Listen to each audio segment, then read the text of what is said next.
Welcome to the Neve Custom Series 75 tutorial main section breakdown.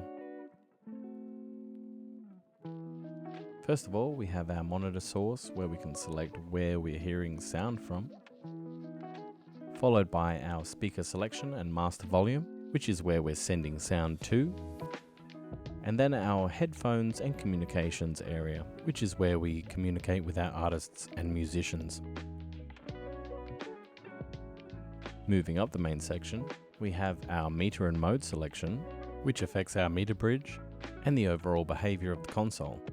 Our headphone sends 1 and 2, where we send a mix to our artists, followed by our reverb returns.